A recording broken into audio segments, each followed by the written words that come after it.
bienvenue dans cette émission culturelle et littéraire, point d'interrogation. Aujourd'hui, nous allons recevoir un des plus grands aventuriers de tous les temps, quelqu'un qui emmène des célébrités partout dans le monde pour vivre des aventures. Il vient de publier son dernier best-seller, il est australien. Je nous demande de faire un tonnerre d'applaudissements à Australian Jones. Ouais.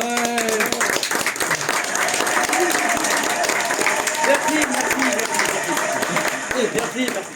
Mais merci pour votre chaleureux accueil, mais évidemment, je ne serai rien sans mon fidèle compagnon d'aventure, mon fidèle sidekick. Bien sûr, je vous demande un tonnerre d'applaudissements pour Billy Sidekick. Il est un peu timide.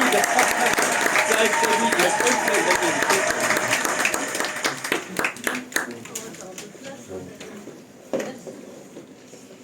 de Alors, Australian Jones. Oui. Vous sortez donc un nouveau livre, un best-seller aux éditions Machette. Est-ce que vous pouvez nous en parler? Oui, mon tout dernier livre, L'homme contre nature. J'adore ce titre, mais mon éditeur il n'a pas aimé, je n'ai pas compris pourquoi. Mais ce livre, c'est le dernier d'une longue série de livres, 7, 8, je ne sais même plus combien de livres j'ai fait. Normal, c'est pas lui qui les écrit. Mon petit Billy, quand on a le nom d'un meuble Ikea, on fait comme les placards. On se la ferme. J'ai appris qu'un de vos anciens livres, Vivre pour survivre, Oui. attribué à sauver 4 jeunes enfants qui étaient perdus dans la forêt amazonienne.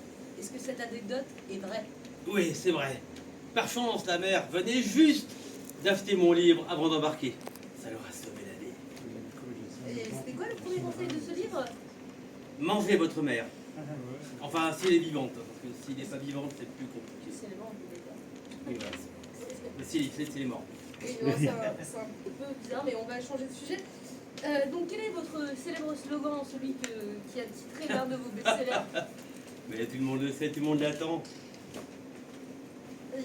Ça, c'est un couteau. Mais t'as piqué ce slogan à Kangourou Dundee. Écoute mon Très bien petit. du film. Écoute mon petit. Je commence à regretter mon ancien sidekick Pleine Lune. Son prédécesseur, qui a refilé à Indiana Jones. Après son accident, il s'implique plus à demi. Oui, non, on s'égare un petit peu. Revenons au sujet. Donc, homme contre nature.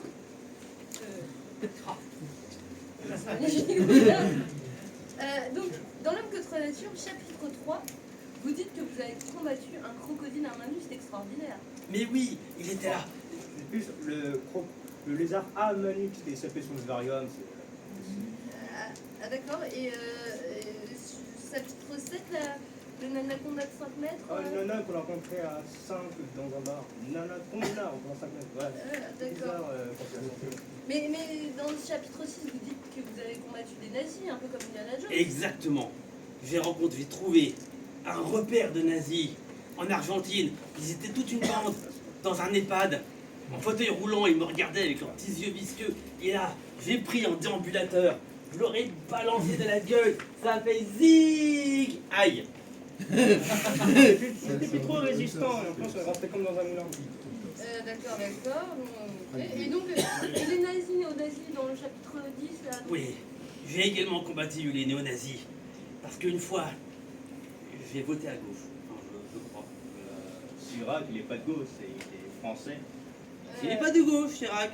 Oh bah, ça valait bien Le Pen de se lever un matin. Ok, c'est super gênant. On va changer de sujet.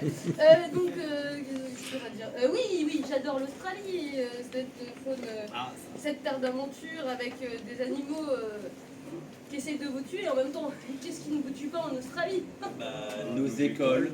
Ah ouais, d'accord, vous dites ça parce que je suis américaine, c'est ça, voilà, merci. Euh, Non, mais voilà, on va changer de sujet. Donc, pour conclure, quelle est la plus grande menace que vous avez affrontée? Une tarentule, Mad Max, des je sais pas, Indiana Jones? j'ai combattu un koala dans un nul, un ornithorynque, ça c'est pourri. Ah oui, je sais. Une fois, j'ai combattu contre un kangourou. Un grand, hein. Une fois, t'as empoisonné un mec en kangourou qui s'était énervé, mais t'es vraiment un imposteur. Je ne suis pas un imposteur, d'abord, je ne suis pas petit, et je suis pas posteur. Enfin, postier, postal. Non, t'es vraiment un gros du cul, déjà, tu peux m'astreindre, la coquin. Je sais même pas qu'est-ce que c'est ça en plus, je ne sais pas si ça marche. La monsieur Tissa ZTP pour écrire ses livres.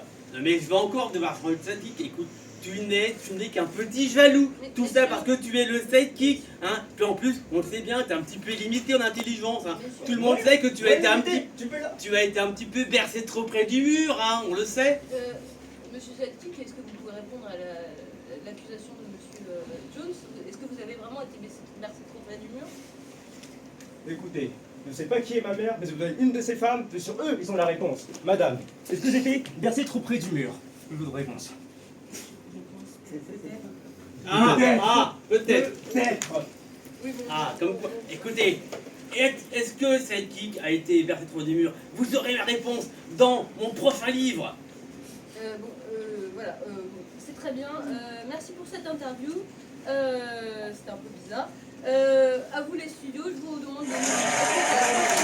Et surtout, je suis ouvert pour les dédicaces, pour ce magnifique livre. Si quelqu'un veut que je dédicace, un selfie, non, personne. Non, personne. Un selfie, non, gratuit. Livre qui va être écrit.